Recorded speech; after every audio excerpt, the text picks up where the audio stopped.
Good evening. How you doing, Ed? Thank you for coming out tonight. We've got a really good crowd for a couple of illustrious panelists.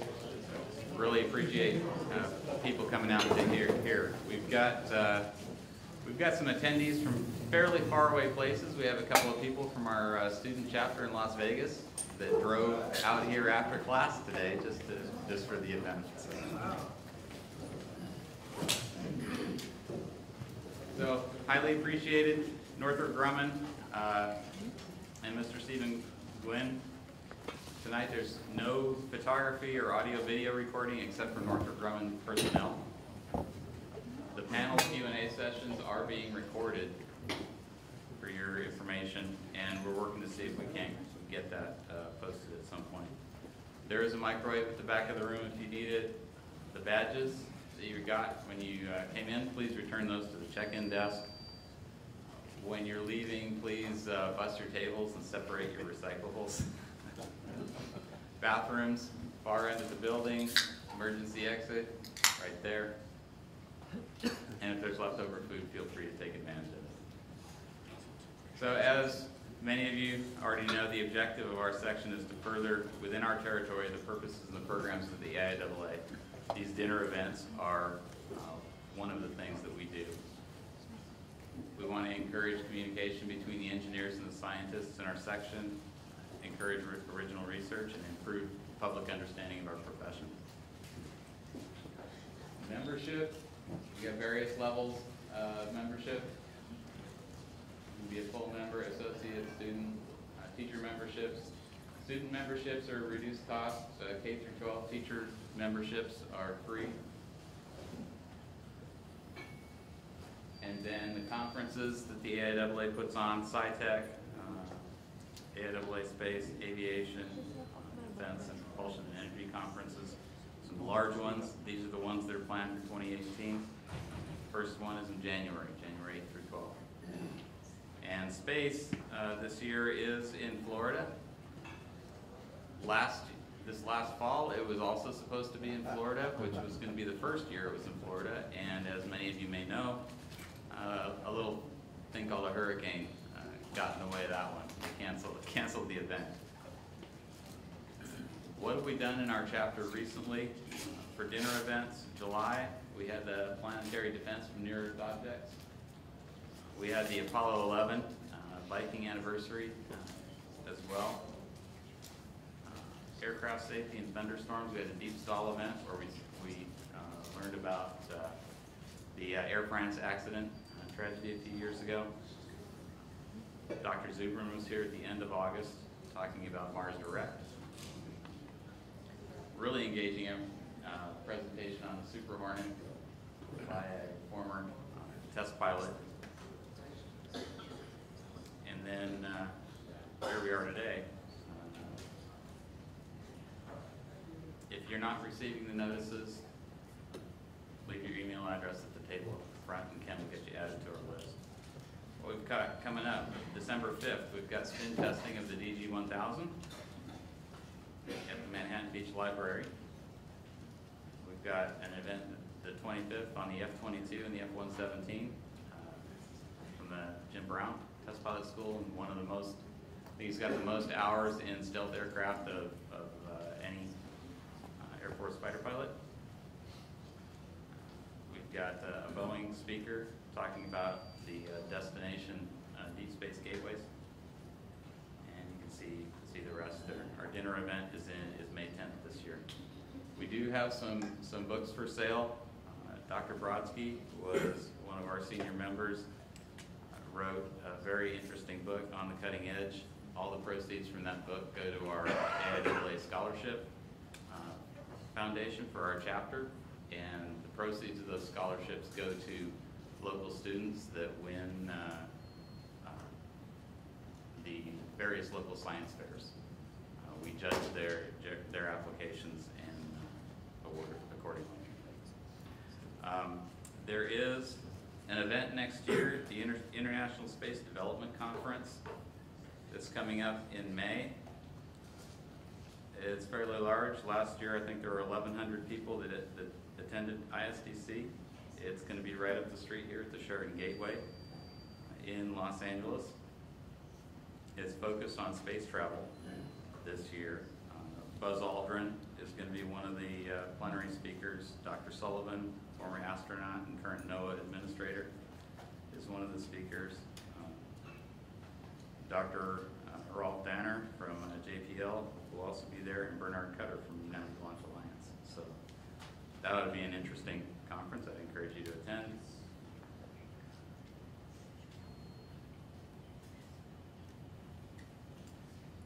By the way, I'm Bob Friend. I'm the section chair. Didn't introduce myself at the start. Tonight we've got Rod Pyle, who will be moderating the conversation this evening. He's a space author, journalist, and historian. He moderated our panel in July with for the Apollo and Viking event. He's got a lot of articles out there, space.com, Live Science. He's a very engaging speaker and moderator, and he's currently writing Space 2.0, the new space age, in conjunction with National Space Society and technology highlights for NASA JPL. Dr. John Casani, one of our illustrious panelists tonight, led the development and management of spacecraft systems for over 50 years. The majority of the career spent in systems engineering and project management at JPL. 3 major space missions, Voyager, Galileo, and Cassini. And we just deorbited Cassini into Saturn this summer. That was really interesting. The recipient of the Engineering Founders Award, National Aerospace Museum Lifetime Achievement Award, honorary fellow of the AIAA, and member of the International Astronautics Academy. He can read faster than I can. Lucky to have him tonight. And we've got Professor Edward Stone,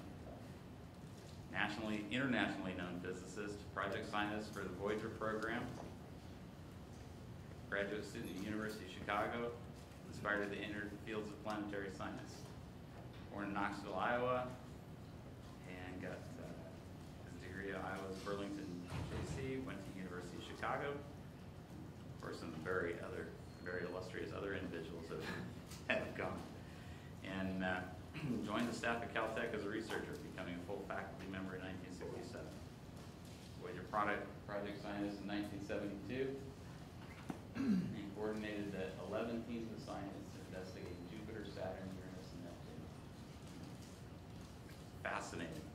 So, without further ado, Professor Stone, Dr. Casani, if you can come up to the stage here, we'll get you seated with. And Rod, you want to come up?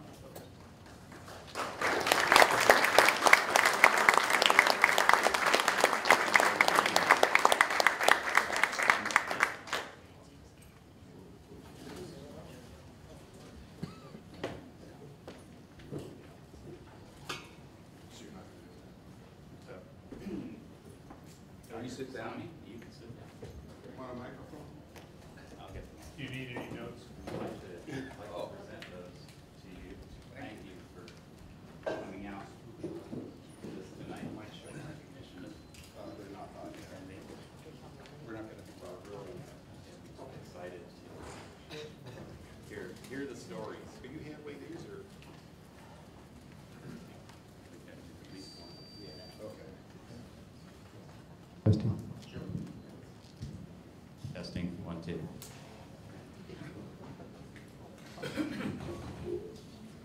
Well, Bob, I guess we should thank you for these. It's really a pleasure and an honor for us to be here. And I thank you for this certificate. It will occupy a cherished place on my wall. Along with all the other ones. No, there's nothing else up there.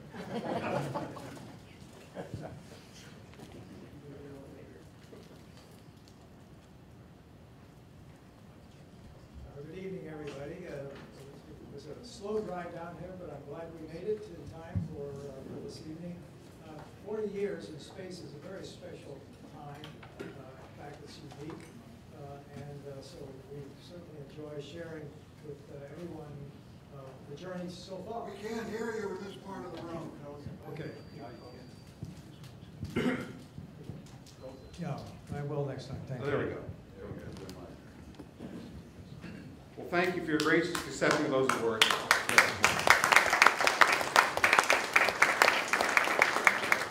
Now I'm going to put you in the darkness for a couple of minutes so we can see our video.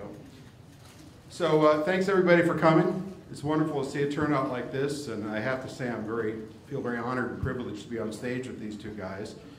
I've known John Casani for a number of years, starting with a few interviews we did for a book project I was working on. And then I got to know him much better without him in the room when I was over at the JPL archives going through some material for a Mars book I was working on, and called up a box that said John Casani, extra review required. And I thought, well, this looks kind of interesting.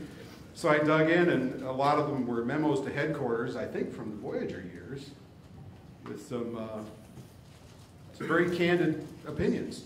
So that was kind of fun. I never did actually get them cleared, so I can't tell you what they said, but that was very exciting. And Dr. Stone, I've been wanting to meet since 1977, so this has been a real privilege. I thank you very much, and thanks for you guys coming. So we're going to talk about the Voyager mission tonight. I think we've all read and heard plenty about the 40th anniversary. I don't know if you guys thought the spacecraft were still going to be operating at this point, but I don't think most of us did. And JPL, as you know, is an organization that builds missions that provide gifts that just keep giving and giving and giving to the public. And since my job is to try and take that story and take it public, I really appreciate what you guys have done, because otherwise I wouldn't be able to make a living at this. And for some reason, what just happened to my... Where's our computer went down here? You know what happened to my image? You're still hot as far as I can tell here. Excuse me 1 second.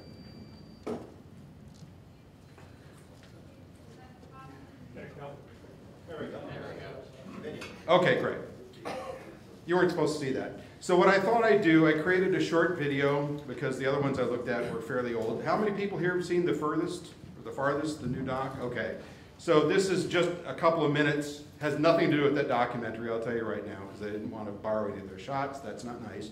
So I cut up a bunch of old NASA footage, but I just wanted to give everybody in the room, get us all on the same page, just a couple of minutes of some of the major highlights of the Voyager program.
It has been said that astronomy is a humbling and character-building experience. There is perhaps no better demonstration of the folly of human conceits than this distant image of our tiny world. To me, it underscores our responsibility to deal more kindly with one another and to preserve and cherish the pale blue dot, the only home we've ever known.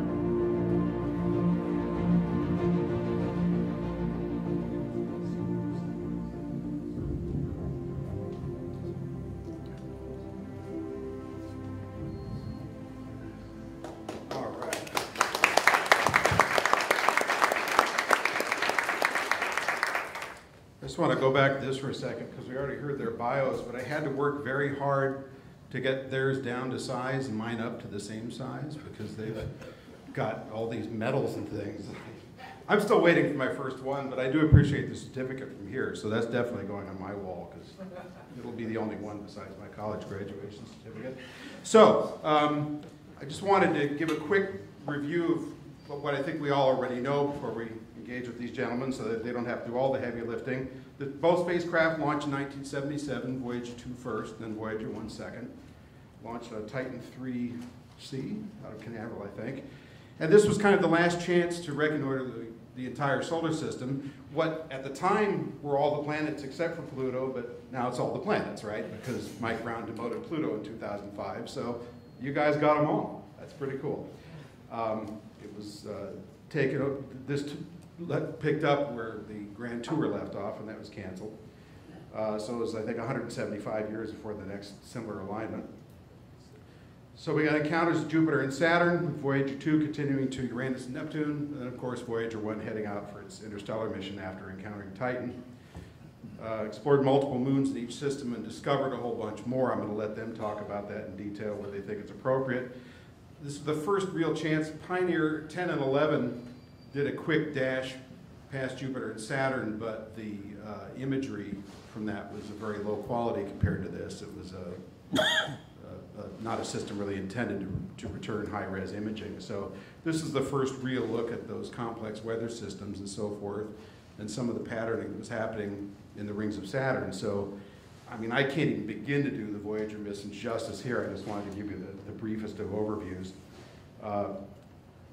Discovered a ring around Uranus, strong magnetic field, and of course more moons and some rings around Neptune as well.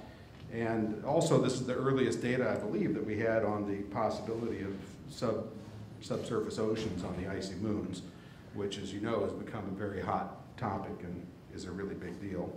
So that's pretty exciting stuff. Here's just a look at Voyager. I think you all know it by heart by now, but I thought it would be good to take a quick look at what our favorite spacecraft looks like again. This is the timeline. Launch was 1977, Jupiter in 79 for both of them, Saturn 1980 for Voyager 1 and 81 for Voyager 2, if I've got that right. And then Uranus in 86, Neptune 89, Voyager 2 continued on its way, and unfortunately on here I don't think we have the Titan encounter for Voyager 1.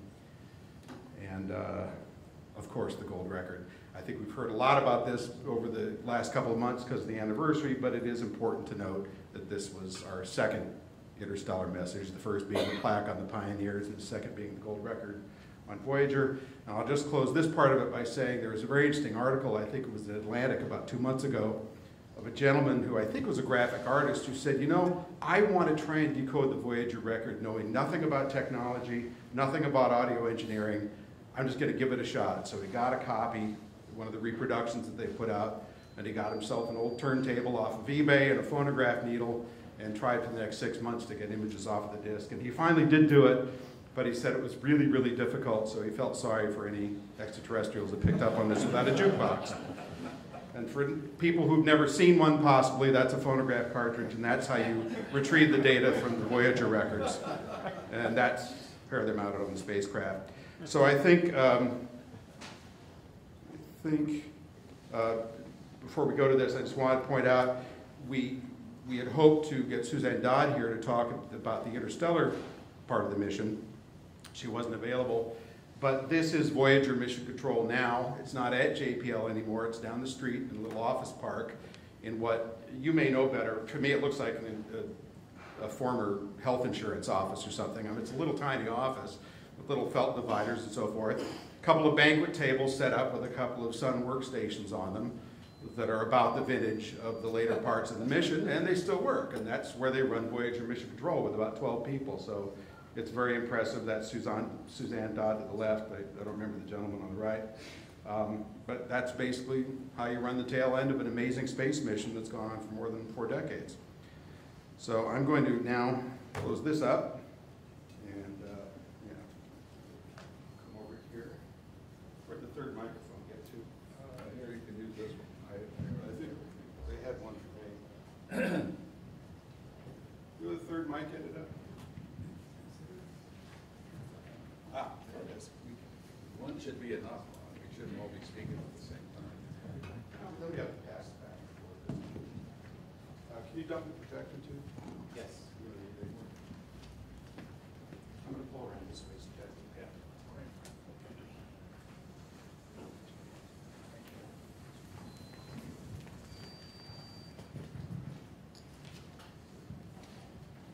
So did I get most of the right? Is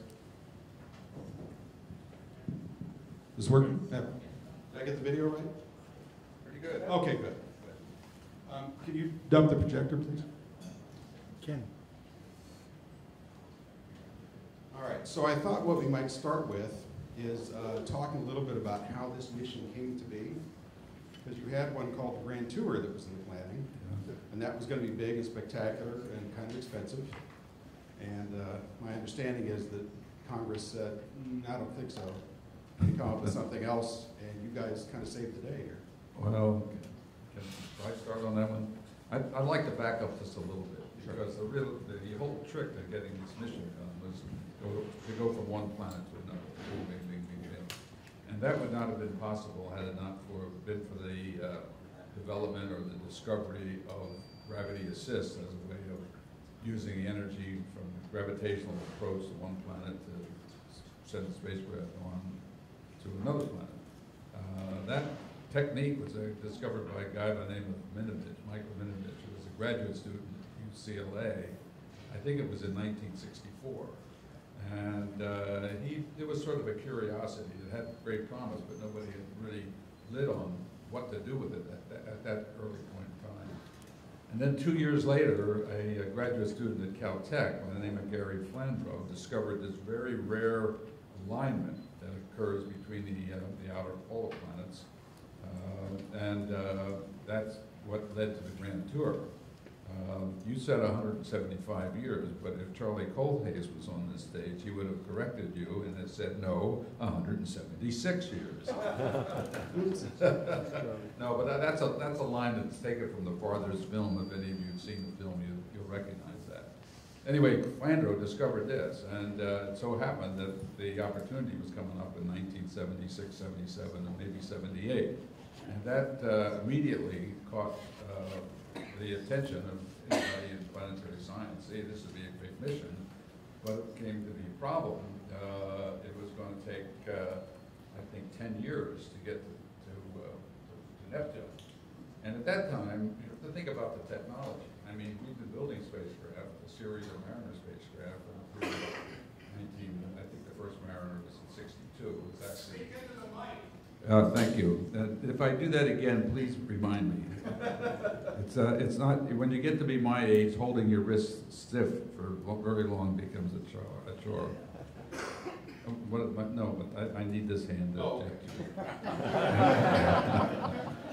Okay, so please don't let me do that again. So in I think it was 76, Gary Flandreau discovered that rare alignment. 65, okay. And so out of that came an idea, we could only build a spacecraft that could go from one planet to another. We could do something called the Grand Tour. Well, the problem was our technology that was available to us at that time really was not ready for that. The trip time would have been 10 years to Neptune, and the only thing we'd ever done is design spacecraft for Mars and Venus.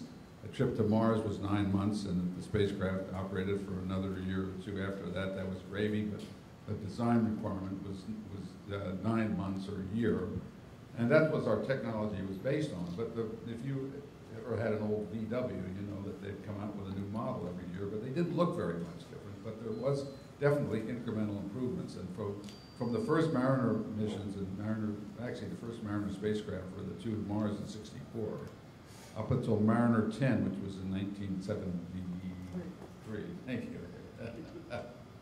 He's younger than I, so his memory's a little sharper. I forget his name by the end of the evening. So there had been incremental improvements, but still we didn't think it was quite enough. So NASA had funded JPL with an advanced technology development program to develop the kind of new technology that we thought would be needed to guarantee a mission lifetime of 40 years. And quite a bit of it was invested in that. We didn't get everything done, but it was enough to convince people that maybe this was a good idea to start a Grand Tour mission. But people got cold feet. I think everybody, it wasn't just Congress. I think our sponsors at NASA were worried about it. The senior management at JPL was worried about it. It was still a big step to go from a 1-year mission to a 12-year mission. And I think even some of the engineers maybe weren't all together that sure either. None of them were, as a matter of fact.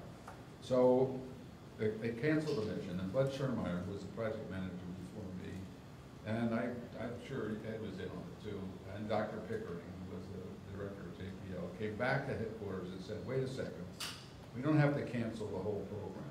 We can take the Mariner technology, which now it was a brand name. We had a number of continuous successful Mariner missions. And just by extending that technology a little bit, we can do Jupiter and Saturn. We can't guarantee getting to Uranus and Neptune, but we can do a doggone good mission at Jupiter and Saturn. And so it was on that premise that it was at that time called Mariner, Jupiter, Saturn, after the way we named all the Mariner programs. The name of the program followed by the target. And so that's how Mariner, Jupiter, Saturn got started, and that was in 1972. But the challenges were severe. The biggest challenge was radiation hardening the spacecraft. We knew that the radiation environment at Jupiter would be very large, and there were some models that sort of extrapolated on the basis of what little was known, or from an observational standpoint, to what the radiation environment could be. And so the spacecraft was designed with that in mind. We got into the development, and we found that this simple thing like the sun sensors, which worked fine from up to Mars, and they were going to work well with Jupiter too, but they were starting to fail. Put the name on the mic a bit, you're close to his mouth. How about this? No, keep it up. I respond well to correction, but not direction. Ask anybody that's worked with me at JPL, I'll tell you that. So anyhow, that was another problem. The sun sensors, which were designed fine for Mars and out to Jupiter, were barely hanging on at Saturn. So we had to do something much different there. And then during the course of the development, everything was, we're building 2 identical spacecraft, identical in every respect. The instruments, the spacecraft, even the mission concept, the science objectives were the same for the both of them. And that was for redundancy. These are a long mission, you know, one of these spacecraft would go out. We would know, we couldn't predict for sure, so we just wanted to not have any, what is it, what are you saying? I'm trying to get the gain up on the mic. You guys hear it, Mike, recorded. Okay, yeah. It'll work. I'm not even getting much off of this one, Yeah, but I think exactly. we got a hold of it. I think you've got to let them keep working on training me. Tip it so the There bottom you is go. away. The bottom is away from your chest. That way, This way. Tip it Think like Frank Sinatra, just more horizontal. hold it out. like cruise. this, that's really hard. That'll work. Now I know why those microphone stands are like that. Yeah, exactly. Okay, so anyhow, the other thing we realized that a lot of the components on the spacecraft were redundant too. We had redundant power systems, redundant sequencers, redundant attitude control, what have you. Everything was duplicated. But the computer for running the attitude control system was made it up with a memory. Memory wasn't very large by our standards, but we could switch any components out. But we realized that the problem with that memory and the attitude control computer, they went as a block. So if you had a failure in the online memory or the computer, you had to turn both of them off and go on to the backup one. And we said that's probably not a good idea. It would be better if we could switch them independently. And as the guys got into that design, I said, hey, wait a second. If you can switch the memory, one memory at a time, why can't we put both memories on one computer? And so the idea there was argued on the basis of let's make it more robust just to be sure we can get to Saturn. But we also knew if we had more compute capability, that would be the key to taking the spacecraft onto Uranus and Neptune for a lot of reasons. So there are a lot of things like that went along. And that is how we evolved from the Grand Tour to the Mariner, Jupiter, Saturn, and finally the Voyager. So Voyager 1 and Voyager 2, had we not made that change, would have been Mariner 11 and Mariner 12. So that's the end of my story. That's a good story. Is it a good story? That is a good story. Don't forget the ultraviolet. A little long. Your turn. So, I guess the proper word is descoping, is the right word that you use in this field. Descoping from the original Grand Tour design down through the next mission and finally to the Voyagers, what impact that have on the science? Because I remember right, Grand Tour was 6 spacecraft? So Grand Tour was four Okay. spacecraft, and included Pluto as one of the objectives of the 4 spacecraft. So yeah, there were 4 spacecraft with much more computing capability and generally more advanced, and that was part of the concern everyone had. Was there was 5 years to make this thing, put this thing together, and could that be done? And I think, as it turned out, Voyager, as it developed to be, was the right step to take. I mean, it was doable, but just doable. So in a mission like this, I mean, you had started with the Ranger impactors and then gone to flyby missions, and then ultimately went on to orbiters and so forth. We talked about this a little bit before we started. Flyby is a very different sort of an experience for the science team than an orbital mission is, in terms of designing how you're going to gather science, how quickly you're going to be able to apprehend what you need, and as you pointed out, dealing with the public, because you've got these real these deadlines, these events, as opposed to, okay, we're going to be orbiting Saturn for the next 9 years. Stay tuned. So maybe you could talk about that a little bit. You know, when you're in orbit, of course, you do have the chance to redo things. If you learn something and say, okay, let's go do this the next orbit. When you have a flyby, you have to plan it ahead. You have one chance. In the case of Jupiter and Saturn, we really had a second chance because Voyager 2 then came along behind, and we did change some things on Voyager 2 as a result of Voyager 1. But when you're in orbit, that's just the standard way you plan your sequencing. When you're flying by, you have to make a decision about where the discoveries are and hope that you pitch the right way, because this spacecraft's going to fly right on by and on to the next planet. I think the other thing that's different from an orbiter is that the net result is that we would have these periods of getting ready for the next encounter, planning second by second what to do in the next encounter, while we were analyzing the data from the prior encounter. So it was a very busy time, but we did go through a process to do some real-time peer review during the encounters themselves, so that the science that we announced to the public each day had been peer reviewed, and I think it allowed us to bring the public along on the journey. Day by day, they could actually see the scientific process of discovering something that you hadn't even expected, or seeing things that you couldn't understand, at least initially. I think it was the encounters really brought the world's media to JPL. They had to be there. The only way to get the pictures in those days was to be there and get a hard copy. There was no way to get a digital image across the country. We could get digital images back from the planets, but we couldn't get them across the country. Only analog. And so you had to be there at JPL to get the handout for the newspaper or whatever media that you were representing. And that created over a 10-year period, starting with Jupiter in 79 and finishing with Neptune in 89. The media group became part of the team. I mean, they were there. They were often, rather than having questions, they would make suggestions. Well, why not this or why not that? They were learning just as we were learning how different and diverse everything was that we were seeing. So I'm sure both of you had your oh boy moments and your uh-oh moments. So I was wondering if you'd each give us a couple of those, because I think that'll really let us know where the highlights of the missions were for you. I know at least one for you, and that was launch, right? Well, launch was a big one, yeah, for a lot of reasons. I could review some of that. We had development problems all along during the course of developing. And one of them, which was in the farthest movie than some of the people I saw raise their hands here, when Pioneer 10 and 11 went by Jupiter, they found that the radiation environment was much larger than we had anticipated and designed for, and therefore we had to do some major redesign or augmentation of the existing design to account for that much higher radiation belt. And that was a combination of things. We went through this individual components, changed some components out. We did a lot of shielding, additional shielding. Big effort on actually calculating what the effective shielding of the spacecraft was for every electronic component inside the spacecraft, and determining what the radiation environment in a very local sense was. In some cases, actually putting little titanium lids, like top hats, on individual components.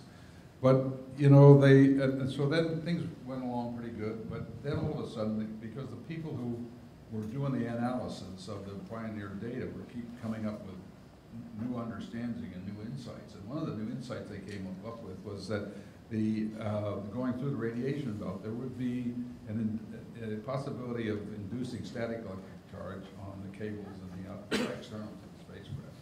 And I don't know, thousands of volts in principle could have been discharged or conducted into the spacecraft, and we had to go through what sort of be, in retrospect, a comical situation.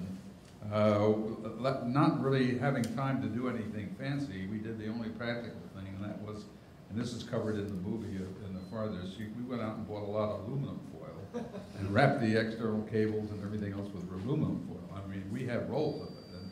And the guy in the movie that's talking about that, Frank Locatello, was a mechanical engineer on the project. He points out to people, he says, so what we fly on our spacecraft and protecting it from radiation is what you've got in your oven for Christmas turkey. So that was one thing. But what's interesting about the launch was we had a big investment, and I think this was really the first spacecraft where we had a very sophisticated fault protection, fault detection and correction implementation. Spacecraft was, we had 3 sets of computers, each set redundant. One for attitude control, one for science data handling, and one for command and data, engineering data. And each of them were able to check on each other, doing all kinds of checks so we could tell if one was failing or if the memory was failing. The system would automatically switch something out, and then if that didn't fix the problem, then it would go to another branch on the logic tree and switch something else out. And so at the time of launch, everything was on, and including the fall protection equipment. And one thing we had not really, this was a screw up. I think it was the only one we made on the whole mission. The launch vehicle during ascent needed to roll to set up the right outgoing asymptote for the trajectory. And that roll rate was larger than we had designed the attitude control gyros and inertial measurement equipment to handle, because it would never see anything that large normally in flight. But the net effect of that was that it saturated the gyros. Now we had 3 gyros, but each gyro could sense rate in 2 orthogonal axes. So at any time, we only need to have 2 gyros operating. If any one of those failed, the other gyro, the 3rd gyro, would come in and take the place of one of the failed gyros. So when the roll rate exceeded the limitation, the gyro is saturated. And when the gyro is saturated, you don't lose signal on one axis, on one of the 2 axes. You lose both of the 2 axes on that gyro. That we hadn't allowed for. And so the system sees, oh, I've got a failed gyro on one axis. It switched to another gyro. That gyro had the same problem. And so Then it started switching computers, and then it started switching, you know, processors and something else, power and everything. There was 6 levels of change out of hardware that the system went through, and we on the ground could not figure out what the hell was going on for quite a while. We assumed that the system was responding to a real failure, but it wasn't a failure. It was just a saturation situation, and I think it was a day and a half or so before everything settled out. The guys were at the ground trying to figure out what to do to send the reset command. But the guy who, Chris Jones, who was the architect of the fault protection equipment, said, no, he says, I think this is doing exactly what it's supposed to do. Let's just steady hold on here. And sure enough, after everything had settled down, the system restarted itself and everything was fine. But that was kind of a traumatic thing. But I mean, all we had to do was do nothing, and the spacecraft would have taken care of itself. If we didn't know about it, we wouldn't have been worried about it. I don't think. So holding the mic up is good, but it's got to be around more Yeah. still. There you go. Okay. So are you done, or is there more? Because that's good. Well, that was on one launch. On the second launch, and we fixed that quickly enough. Also on the first launch, the RTG, radioisotope thermoelectric generator, the 3 of them were stacked on a long boom. The boom is folded down in the launch configuration and had to come out after separation. And there was a strut, folding strut, that was actually sort of breaks once the boom was all the way out. And it was supposed to snap into position and click a micro switch indicating that the boom was in the locked position. We never got that signal, so we didn't know whether the boom had latched or not. I mean, we had to assume that it didn't. And so we were trying to do inertial measurements and that kind of stuff, seeing what the dynamic response of the spacecraft was to try and figure out whether the boom was in the right place. Near as we could tell, dynamically everything looked okay, but we had that problem. And so we put a little helper spring on the second spacecraft to make sure that there was a little extra kit to get the boom latch in place. But that was basically it. The launch vehicle gave us a real fit, though. The launch vehicle was I think it was a Type 3DE Centaur. And Centaur was the upper stage. Titan had 2 stages, first, second stage, which put us into a parking orbit, and then the Centaur kicked us out of the parking orbit. And so during the burn, Charlie Colhase and I are sitting in the control room. He's my trajectory and mission guy, and he's saying to me, John, we're not accumulating enough velocity quick enough. And he was looking at the second stage Doppler and all that. They could tell what was going on. There was a lot of chatter on the network that something might be going wrong. And I said, well, what is it, Charlie? He says, we're losing propellant or something, and so we might not make it. Well, what happened was the Centaur was guiding a whole stack. And so the Centaur knew that we weren't achieving all of the velocity that was necessary. So it burned a little longer and got us into parking orbit. But we didn't know whether the propellant that remained in the Centaur stage, having added that little extra increment of velocity, was going to be enough to inject us out of the parking orbit onto the correct trajectory. But it did with a couple of seconds, I think 2 or 3 seconds of extra velocity or fuel left for burning. Very close. It was close. So that was a nail grabber. So those were your gotcha moments. Were there any, I suppose when those are resolved, that is the moment of victory, right? Say that again? I suppose when those are resolved, that's the high point. So the gotchas and the high points are kind of in the same neighborhood. Oh, well, getting the tape recorder to work again, or the scan platform. The scan platform was a high point. Another place we did have we had a, part of the fault protection was every so often, there was a clock on the spacecraft that could be set for any time, but it's typically set at 24 hours. If we don't hear a signal if the receiver doesn't detect a signal from the ground, the onboard system assumes that the receiver has failed. And so we were chugging along, and for some reason, due to an operational error on the ground, that timer wasn't reset for the next interval. And so when the clock went by and there was no signal received from the ground, the system turned the radio off and turned the other radio on. Well, as soon as it turned the other radio on, like when sometimes when you switch your light bulb on, it burns out when you turn it on. The other radio went out right away. And so that was real grabber. And so we had to switch back to the other radio. When we went back to the other radio, it wasn't working properly either. But the problem with it was that radio is a tracking receiver. It tracks the ground frequency. And that's necessary because the ground frequency is always changing due to Doppler effects, due to the rotation of the Earth and the velocity of the spacecraft. And so the tracking receiver on the spacecraft keeps track of that.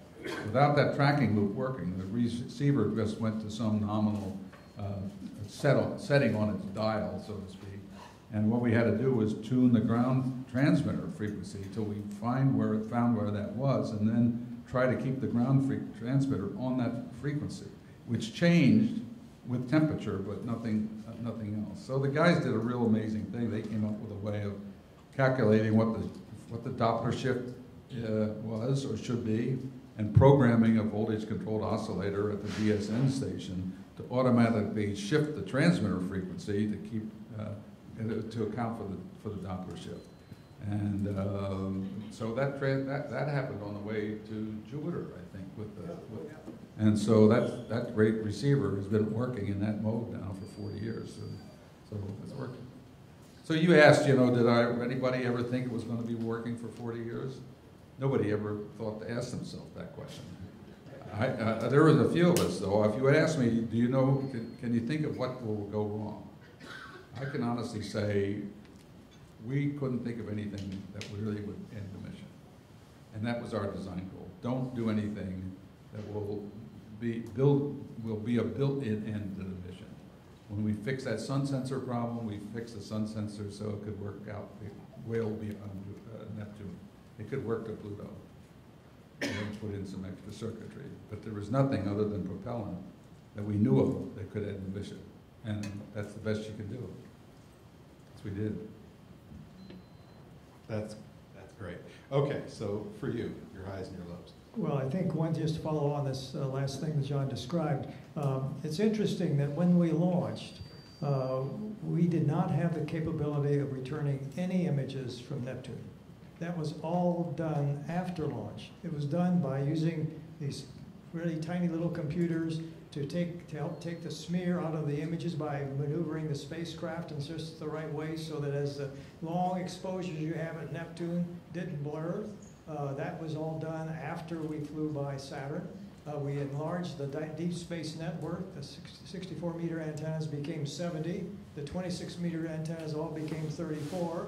And then we enrolled the 27 large antennas on the VLA in New Mexico, and a 64-meter antenna in Parks. We did everything we could to get images back from Neptune, and all of those changes were made on the ground and on the spacecraft years after launch. So this was a program where the engineering continued after the launch.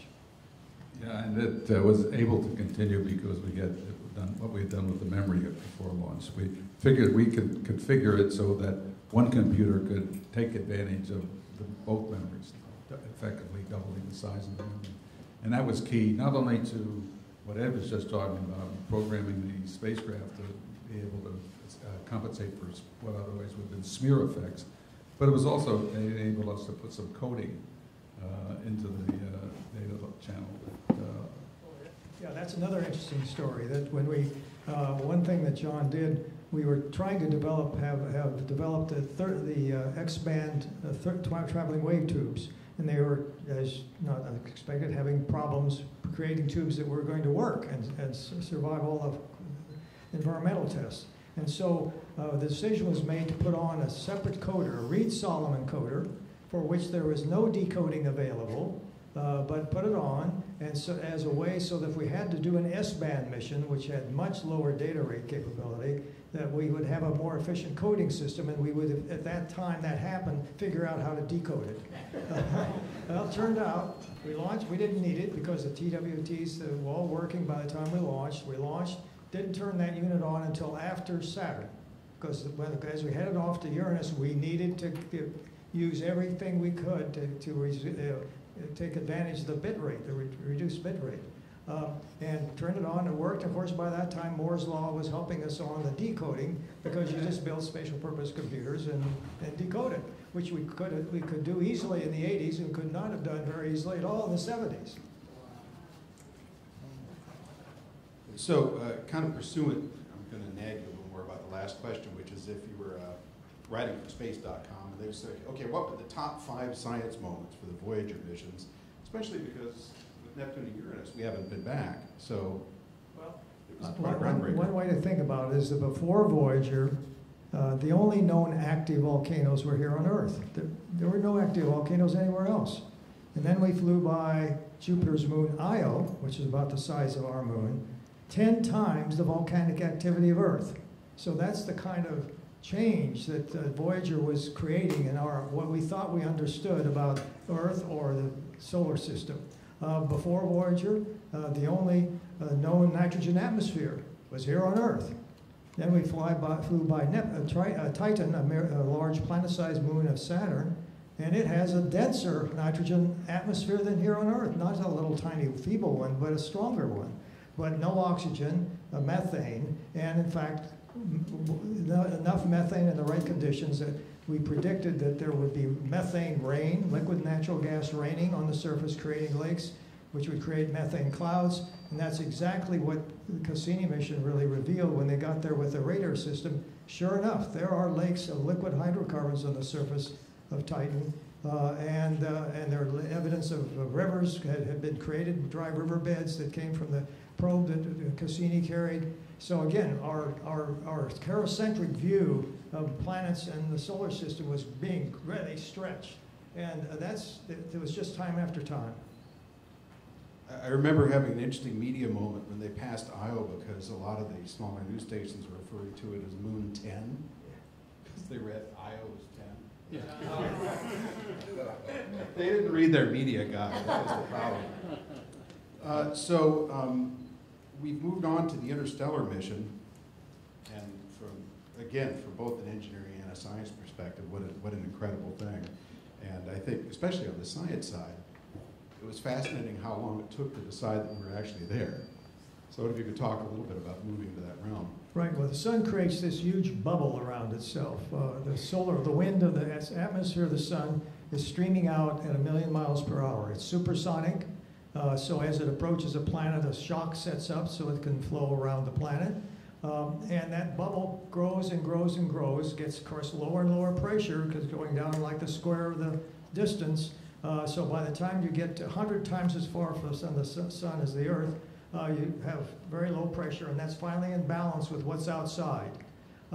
So we had no real idea, quantitative idea, how far it was to the edge of this bubble. It could have been 50 astronomical units, where the Earth's 1 from, and Neptune's at 30. This could be 50 maybe, could be 100, could be 150.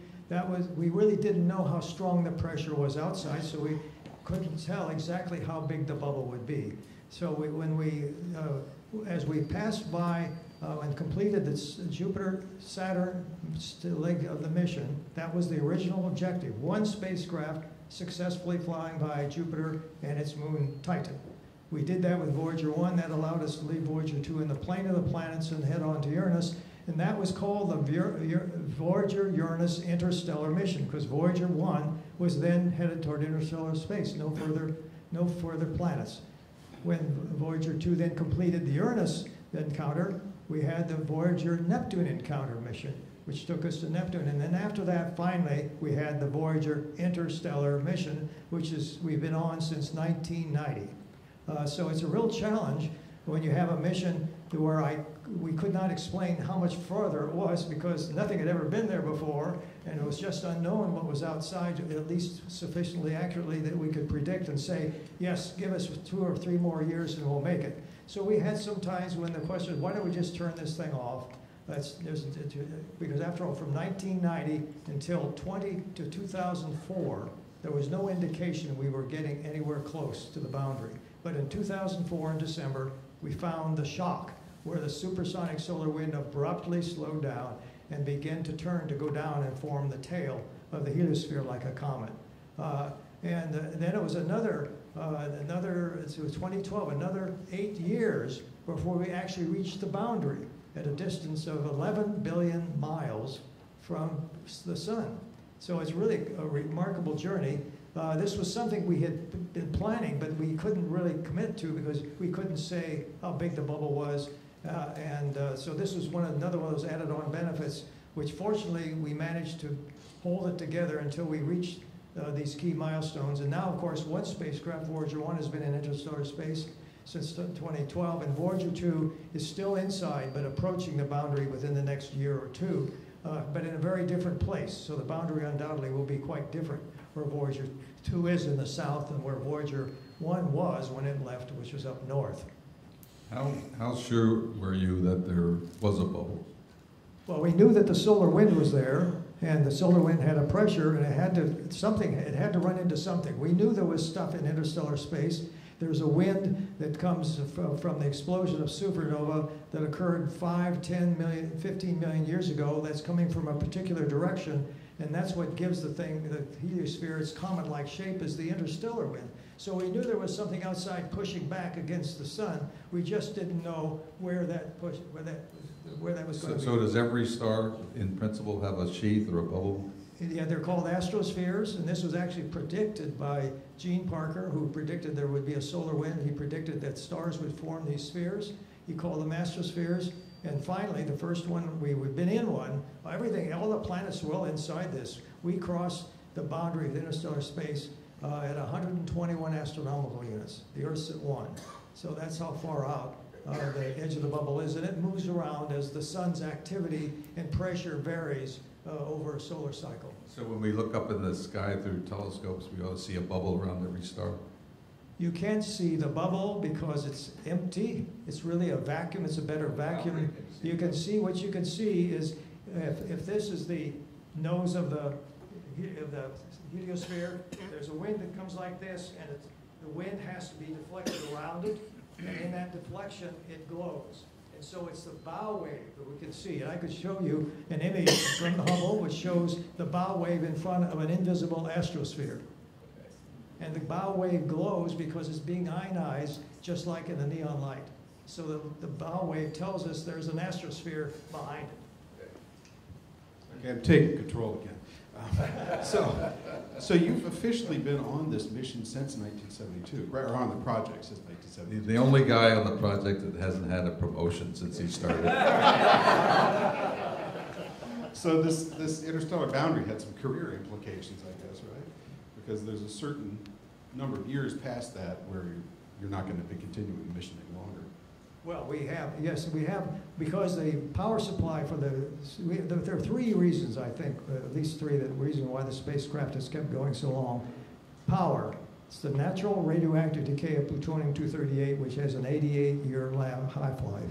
So it's a very long power supply. So it's heat source with thermocouples generating electricity, very robust design, and it's just decaying away. And we'll end the mission in the sense of returning data in about 10 years. Every year we have 4 watts less to power the spacecraft, and so that's the engineering challenge we have now is when do we turn off next? How coldly can we let something get before it breaks? Those are the issues we'll be dealing with as an engineering challenge in the next 10 years. That's one key thing. Without that, with the spacecraft have long since turned, and out there's hardly the sun. You couldn't have big enough solar panels to do anything out of the 100 AU. The second thing is the redundancy, which John mentioned. All the critical systems are redundant, and in fact, we are currently running on almost all of our backup systems. Things do wear out and will wear out.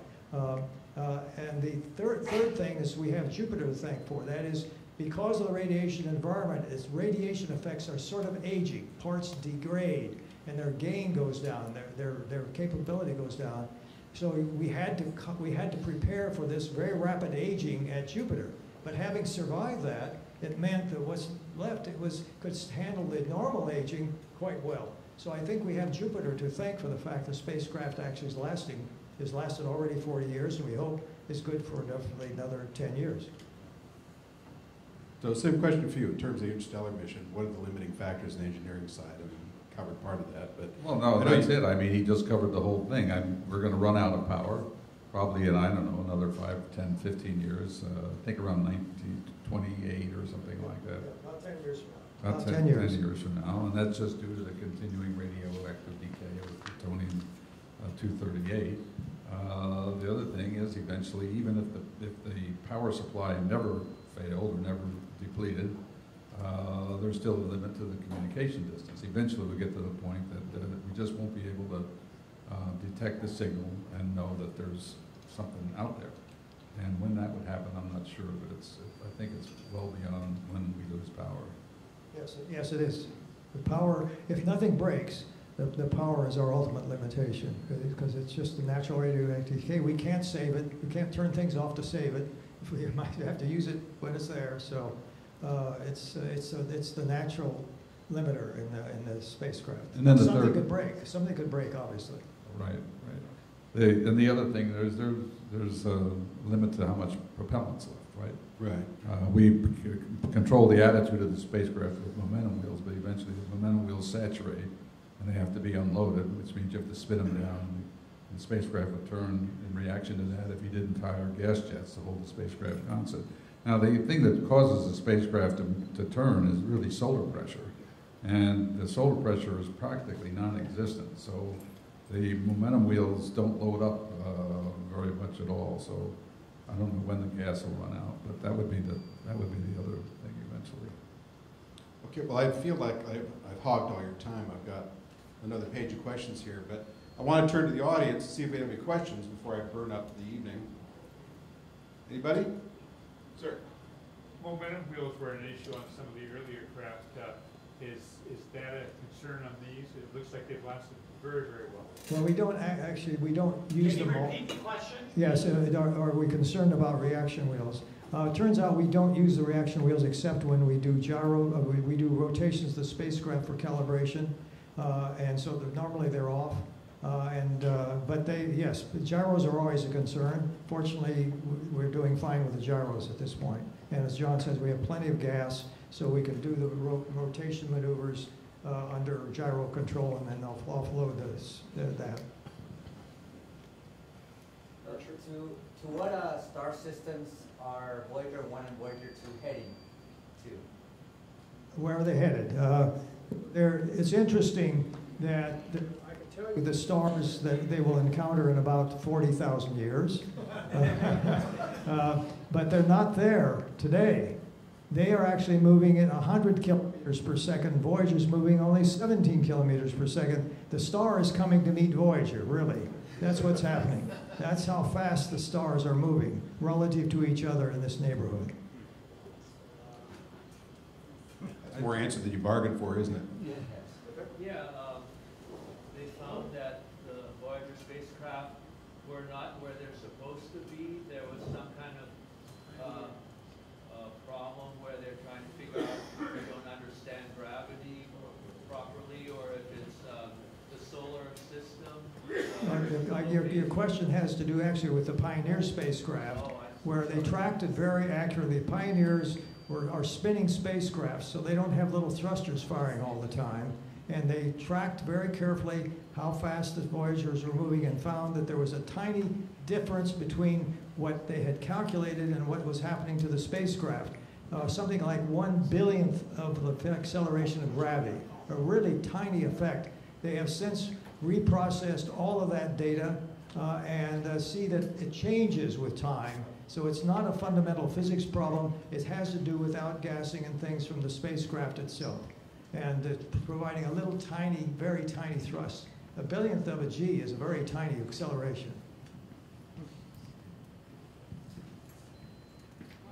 Can you describe again the communication challenges? It sounds like it's working, but it's just incredible that we're still communicating with something so far out. Communication challenges. Of course, the trick is just to lower the bit rate. Just make the bits longer so you can integrate more energies so you can tell whether it's a 1 or a 0.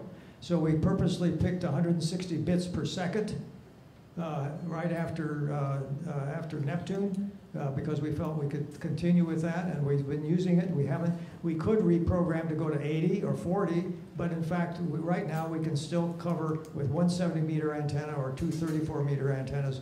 We believe will carry us for the next 10 years.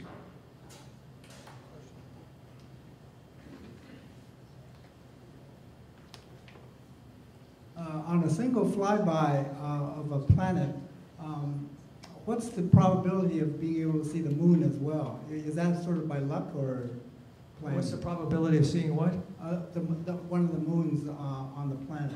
Oh, one of the moons around the planet. That's not that's called mission design, and we had a team whose job was to look for opportunities of flying by. It's just so you could see.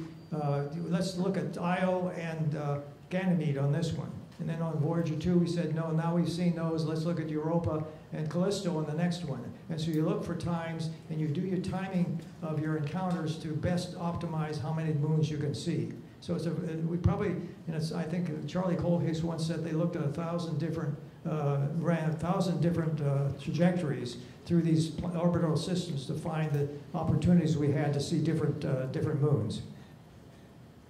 Was your question, did we discover, well, let me say, we knew the moons were there, the 4 large moons, so they were targets that were planned from the beginning. Then, of course, when you get close, we discovered a lot more moons than the ones that we knew from the Earth. I wasn't sure what the point of your question was, whether we were able to find the moons. We could see the big ones from that. We knew they were there. We knew what their orbits were. No, I was just wondering, is it just luck that you actually could see? Not just luck, no, it's not just luck, it was planning. In fact, you have to work hard to make it happen. What types of data are you receiving from the spacecraft these days, and how do you interpret that? And what data does it give you when you interpret it? Well, we have, on Voyager 2, we have 5 instruments working. One measures the magnetic field, which is the magnetic field of the sun when we're inside the bubble, and outside it's the magnetic field of the Milky Way galaxy. We have on Voyager 2 a solar wind instrument which measures the wind coming from the sun, this million-mile-per-hour wind and the shock and so on. And outside, it measures what has come from these other stars that blew up. Then we have energetic particles, which are things when shocks are formed, they often will accelerate some of the plasma up to half the speed of light. They're called energetic particles. The radiation effect in terms of what the astronauts have to worry about. So we have an instrument to measure the low energy part of the spectrum of these energetic particles, and the high energy part, which are called cosmic rays, which come from the galaxy outside. So that's 2 more. And the 5th instrument measures the waves in the plasma. The plasma has waves in it when a shock forms, and that is a way to tell how dense the plasma is, because the frequency tells you the density. And that's all we have on Voyager. Those 5 we have on Voyager 2. On Voyager 1, we can't measure the wind itself directly because that instrument failed at Saturn many years ago. So we have to rely on the plasma wave instrument to tell us that we're outside, where the density is about 100 times what it was inside the. Hi, I'm a new engineer to California, just graduated from Arizona State University, and I remember learning about your mission, discovering all these moons and planets, and sort of being sad that I was born too late. That I couldn't participate in this grand, incredible experience of realizing what our solar system is. But there's still so many exciting things in space exploration, they're just different. I'm curious, with your perspective, if you could start fresh, 22 years old in the space industry today, what would you be most excited about exploring? Well, there are a lot of things. Look, there are 5 frontiers of space, and they're immense. One is the physical frontier. It's huge. We'll never be able to explore it all. We have to pick and choose. And partly that's a learning process. There's a scientific frontier, which is understanding what's out there. There's a technical frontier, building the systems that actually can work and do what needs to be done in deep space. There's the applications frontier of using those technologies to help what we do here on Earth. And finally, the human frontier is how humans themselves can survive and function in space. Those are the frontiers, and as a young person, you ought to look where there's an opportunity to go somewhere, or to learn something, or to build some kind of device, or just look for the frontiers, for the opportunities that will make a difference. And of course, you don't always pick the right one. You have to pick a variety of things. But you know, that's, I think, in terms of general interest, I'm very interested in the issue of, is there life elsewhere in the solar system? We all know that here on Earth, wherever there's liquid water, there's life, there's microbial life. Doesn't matter whether it's boiling water at the bottom of the ocean or freezing water in Antarctica or water in acidic rivers. Life just thrives, and so the key thing is, where is there water? We now know, thanks to Voyager and Galileo and Cassini, there are now places in the solar system where there is water beneath an icy crust. In some places it's coming out, like in the case of Enceladus, where there are geysers of it coming out. So I think learning how to explore and find the places where there's water that's accessible, or at least it was at one time accessible, is, I think, really kind of one of the mega objectives from my point of view. John, maybe you want to weigh in on that. Oh, boy. Like, I'm just a mechanic. I don't know anything about science, but I guess what I think that life had either started because of some natural phenomenon, and if that is conditions were repeated somewhere else, life would likely evolve there as well, or it was made by a creator, and if a creator made it, I hope people have some, you need to develop, if you don't already have, an appreciation for the scale of the universe. Let me digress for just a second. If I get it wrong, it'll tell me. But we talk about our own galaxy, and our star is one little pinpoint of a sun or a star in the outer region of the galaxy. And there are, by current estimates, give or take, about 200 billion stars in our galaxy alone. That's an unfathomable number. You can't imagine how big that is. But that's not the worst of it. The bad news is that there's 100 billion galaxies. And those are two very large numbers. And if you multiply those numbers together, you can come up with an estimate of the total number of stars in the universe. And then if you can convert every one of those stars, or represent every one of those stars with a grain of sand, you would have enough sand, you would have sand equivalent to all the beaches in the world. Sand equivalent to all the beaches in the world. That's the number of stars that you can think about in our universe. So whether you take the point of view that life happened by circumstance because the conditions happen to be right at one place, do you think it's only this one place out of all those grains of sand and all the beaches of the world where the conditions would have been just right? I think that's a stretch. And if you believe that God did it, God's almighty, why would he, it can't be that creating life in more than one grain of sand would be too big a problem for him. I don't think so. So I'm forced, this is just me personally, forced to the conclusion that life elsewhere is abundant. Abundant. There's probably someplace else in this universe right now where there's a room full of people with nothing better to do than to listen to three clowns talk about what they're talking about. That's my perspective on life elsewhere. I think it's, can we find it on on our sun and the few little planets that are moving around it? Well, there's three places. They had named one. What about Neptune? There's geysers on Neptune. Are they water or not? These are Triton. The moon Triton has the geysers. That's right. Those are probably nitrogen, driven by evaporation or sublimation of nitrogen, which is frozen ice at 40. Okay, so there's only three places that we know of. But I think that we're more likely to find life elsewhere, I think, with the exoplanet activities. You know, an exoplanet is a planet that goes around any star except ours. So there's all these billions and billions of stars out there, and most of them probably have planets. It was interesting to me that I think 10 or 20 years ago, the question was, could there be any other star up there with planets around it? Now the question is, could there be any other star up there without planets? I think that's how much things have changed just in the last 20 years, maybe. All right. So you keep your eye on exoplanet technology or science. That's where the discovery is going to be, in my view. So that answer your question about where to find a job? That's because that's what you were looking for. Right? That's the sixth frontier. Ever since Voyager went up, I was wondering why didn't they make the record for public consumption? And I think that now it's 40 years, it would be a good time, because as far as I know, the record really represents the whole earth.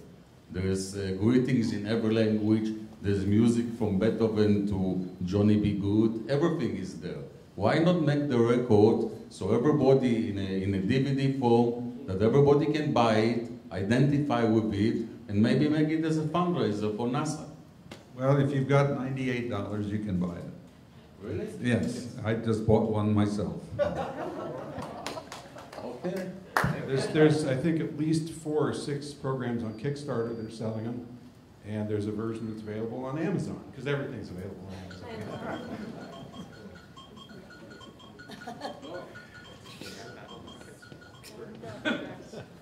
I have a question. Okay, I got one for you. Dr. Stone, every time we did a flyby, we learned some absolutely new things about the magnetosphere of that particular planet, the magnetic field, the plasma, the bow shock. So how did you plan to determine that you had actually reached the magnetosphere of the bow shock of our own solar system? The heliopause? Yes. Well, there were 3 signatures that we have had at the heliopause. One was the energetic particles that move with about 10% the speed of light that are accelerated inside the bubble. We expected they would disappear once we left the bubble because they would escape into this huge interstellar space. The second thing is there are a lot of cosmic rays outside that can't get in. And we expected when we crossed into interstellar space, the intensity of galactic cosmic rays would jump up to a value and then stay at that value. And the third thing was we expected the density of the plasma, the thermal stuff, to be about a factor of 100 higher outside than inside. And we have all 3 of those signatures telling us that in fact we're outside.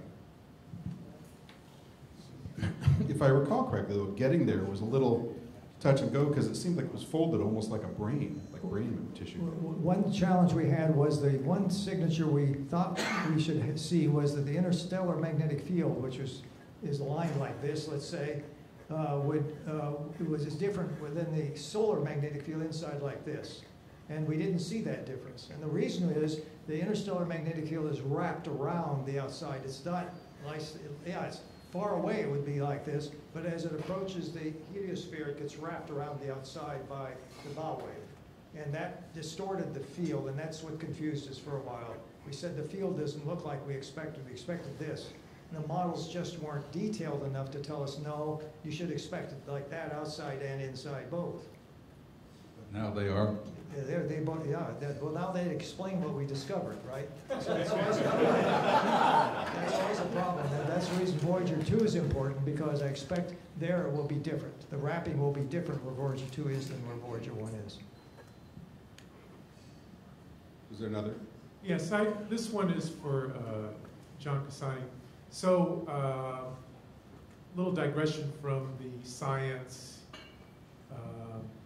and the technology toward a question in project management. So you had to, and you didn't do it just once, but on several major flagship programs, manage not only the science community, but also headquarters and ultimately the people in the government that fund these projects, as well as, I think it's kind of unique, having to manage the media as well. At certain times, changes in requirements, and you're going, like, how do I do that? So the question is, if you could distill 3 principles you learned in working in space exploration major projects, what might those be that you could pass on to us? Okay. Only 3. Yeah. Well, first of all, in the community, there's more than one community. We think we have to satisfy the scientific community with the product that we're producing, right? But that often is at a direct odds with the boundary conditions that we're expected to live within in terms of mass, schedule, costs and what have you. So there's a continual process there of trying to make both sides see the point of view of the other side. In any interaction, you know, conflicts always arise as a result of lack of communication, miscommunication, bad communication. So keeping the communication channels open and trying to put yourself in a position of seeing the world from the cockpit of some other person's eyes. That's important, and it's important to try and communicate, to try and get everybody on the same page on that. What would be judged successful by Congress might be viewed as a complete failure by the science community. For example, I mean, if we did something that lived within our budget, made our cost and schedule commitments, that didn't capture a whole lot of science, most of the Congress would be fine with that. But from a science point of view, it would be a complete failure. Microphone.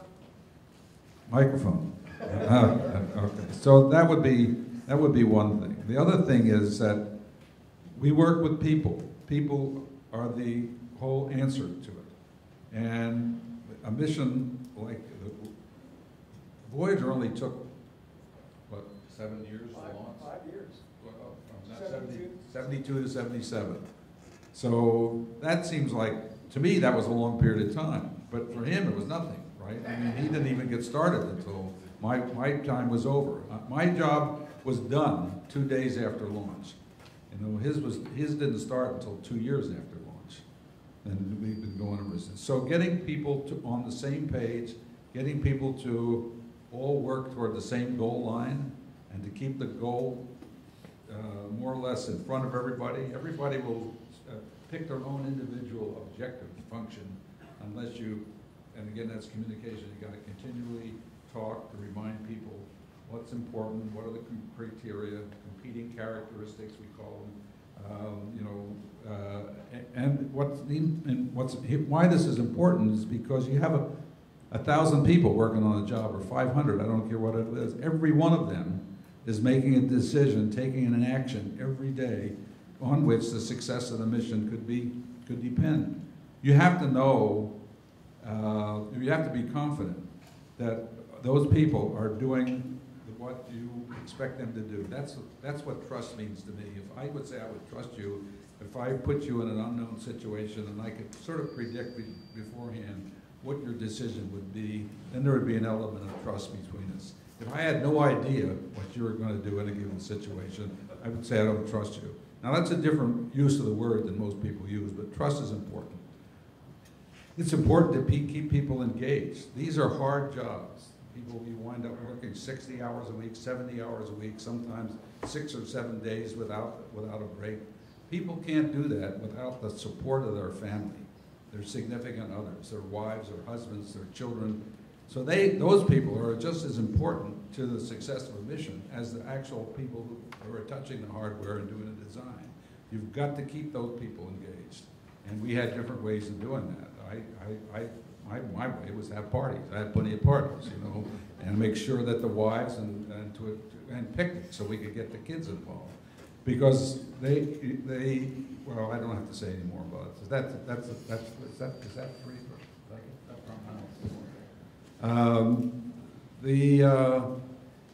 The other thing is integrity.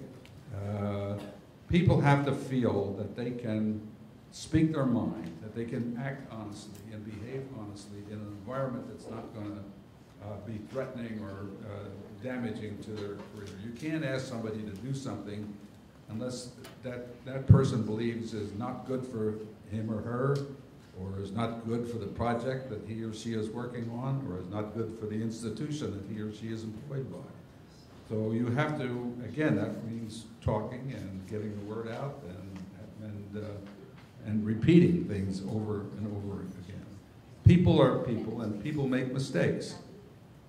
One project we had at JPL, we were really challenged by Dan Golden. He was a product of TRW, which was the predecessor to NGST in this very facility, I think, and he was challenging us. He wanted us to think out beyond the box, and he made a very nice speech about what's important about unshackling ourselves from the tyranny of past practices that had da-da-da. And so the bottom line on that paragraph was, we owe it to the country to do it faster, better, cheaper, or something like that. That's the only thing anybody remembered, faster, better, cheaper. Well, give me any, I'll take two, but you can't have three. You know? But I mean, I think he was trying to challenge us to think a little bit more broadly. And so we took him up on it. And we had two missions, two spacecraft, nearly identical. One was to be a lander, one was to be an orbiter at Mars. They had different science packages, but fundamentally the spacecraft were the same. And we did both of those for less than the cost of the previous mission. It was doomed, and how do we do that? We had one person, and only one person, on every critical job. You can't do it with one person. Well, if you had 400 perfect people, maybe you could do it, but people are not perfect. They make mistakes. Then you have to allow for that, you have to expect for it, and you have to be put into place the processes that will catch the failures. There's nothing worse than a person working on a tough problem by themselves, unless you're a scientist. Maybe even a scientist, I don't know. But I mean, you'll get stuck, and you'll be scratching your head about something. You'll say to George or Mary, "What about this?" And they'll say, "Well, what about that?" And then you'll have a little conversation going. People working together are much, much more powerful. For that reason alone, they catch each other's mistakes and they reinforce each other's good ideas. So those are a handful of things, and I don't claim that I have all the answers, but I think I have a pretty good sense of what it takes to put a successful operation together. And I'm lucky enough to have a chance to fail 3 times, and I missed all 3 of them. We have time for one more question. Who said that? So I've heard a lot that managers and those who are being asked to become managers kind of miss doing their tasks and doing the science and the engineering and all of that. And as project leaders, did you guys feel that? Or you kind of missed being part of the pieces of it and being able to just do it? So is your question that management removes you from the actual practice of the mission? I'm talking right into this thing. Yeah, the question is, once you've moved into management out of doing the actual day-to-day technical work, how much did you miss that, or did you miss it, working at that level rather than working at the management level? At least one of you took a deep sigh right there. Well, you know, as a young person, it was true of me, I think it's true of most people, and engineers anyway, when you start out, you want to be very hands-on. You want to touch the hardware, you want to have a sense of what's going on, and by the time you get, rise up in the organization, your focus is more on other things, about more broader things. And the tendency, as you move up, is to you want to stay close to the hardware, or the work, the coal face, sometimes you say, where the real work is being done. But you can't do that. You've got to move on. I've seen a curve drawn on 2 curves on one sheet of paper, where one curve expresses the knowledge of the characteristics of the mission, the parameters, the things that matter to the Congress, and things that really matter in terms of getting the old job done on time. As you move up in the organization, your understanding and appreciation for that aspect of it increases, but at the same time, your understanding of the technical aspect decreases. And somebody who's really, really a technical person, he'll be somewhere on that curve, on both of those curves. And it's up to everybody to find their right place. I mean, there's not an unimportant point on either one of those curves. They're all important to the success of the mission. But you will move along that curve, depending on whether you're technically oriented or management oriented or what. It's the old adage, the chain is only as strong as the weakest link, and every link has got to be has got to stay as the integrity has got to be there on every link in the chain. I don't know, maybe that probably didn't answer your question. But why don't you think of a different question that would have been a good answer to? Well, I think everyone does it. Each individual will have to deal with this as they go through their career. But one thing that I found that keeps me alive is the fact that I'm always working with a lot of smart people. So I've continued to learn, and that I think is an important element of it. So as I took on more administrative things, I didn't stop learning. In fact, the breadth of my learning expanded, both technically and administratively. So I think that's, for me, that's, and as a professor back at Caltech, of course, the students are always there, and they're waiting to learn. At the same time, I'm waiting to learn from them as they tackle problems that I hadn't tackled. Yeah, I have to tell you a story about Ed. I came on into the project after it had already been going for a couple of years. He'd been on as project scientist from the beginning, and so I was replacing a guy, a really, really wonderful person who's no longer with us, Bud Schermeyer. And he got me hold of me to have a little conversation. He said, "Look, John, I want to tell you the way I work." Remember this conversation? He said, "I'm a project scientist on this job, but I'm only put 30% of my time on this job." I said, "What are you doing the rest of your time?" Well, he says, 30% of my time is I teach. I have classes and students. And the last 30% of the time is for my own research. And he says, as we go through this project, I am not going to upset that balance. I said, "Okay, how are you going to do that?" He says, "Well," I said, I can't get by with just, 3 hours or 30% of 40 hours a week, 10 or 12 hours. You're going to have to do better than that." He says, "Who said anything about time? He works 100 hours a week, so I could get my 30 hours, and his students got 30 hours, and his research got 30 hours." I might have got that a little bit wrong, but that was the gist of what you told me. I don't know if you remember. Well, that's kind of the way it is. So I've got just one closing question, and this quote's attributed to you from National Geographic, I think, but I think you've both spoken about this.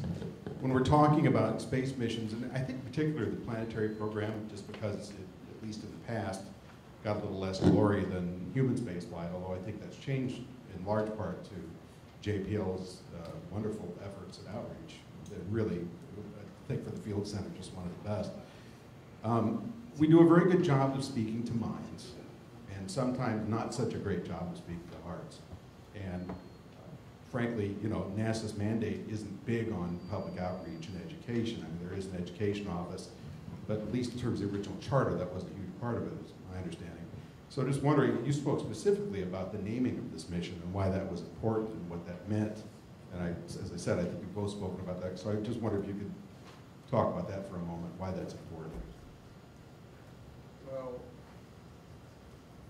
put the microphone in. Yes, sir. Yeah. I got it. So, well, that wasn't my idea. We had the original name for this project after it morphed from being in the Grand Tour, which we talked about, to being the Mariner Jupiter Saturn mission, which would have been the 11th and 12th Mariner missions.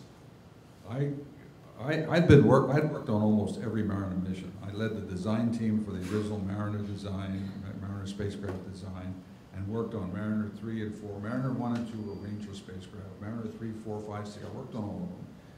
And, we would have Mariner Mars 64, or there'd be Mariner Venus Mercury 65.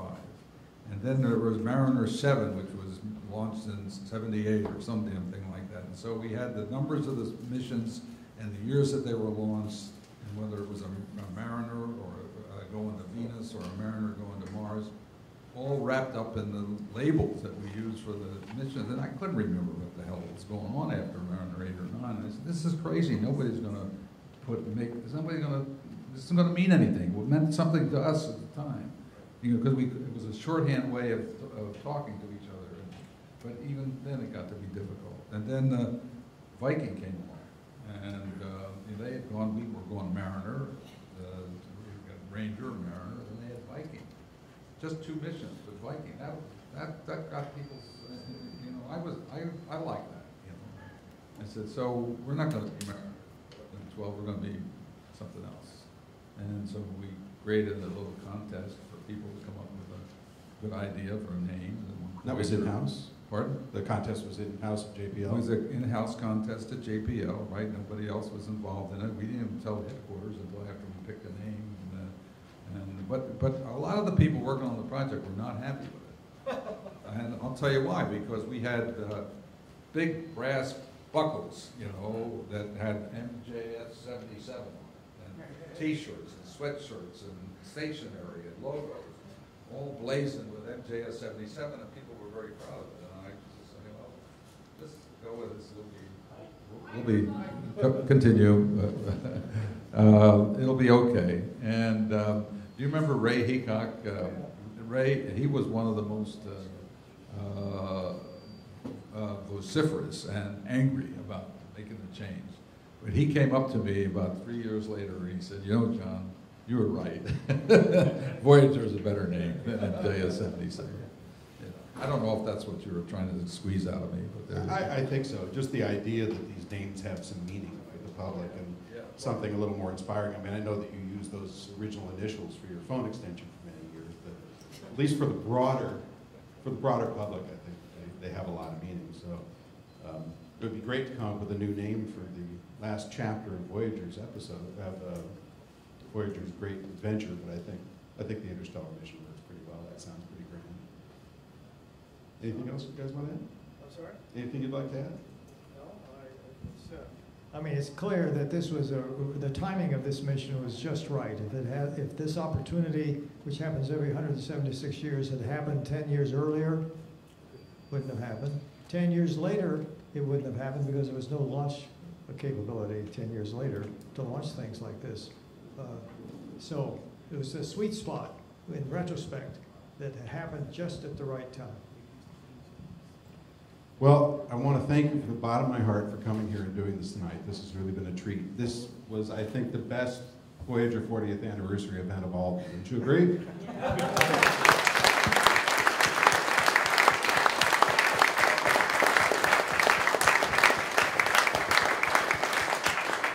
And I think now you have some time set aside for meet and greet? We have some time set aside for meet and greet. I'd like to thank Professor Stone and Dr. Casani for coming out tonight again, and the audience as well. We've got roughly 100 people here tonight, which is a good crowd for one of our dinner events. So thank you again. And and there's cake in the back. Thanks for the plaques. Yeah, there's birthday cake in the back.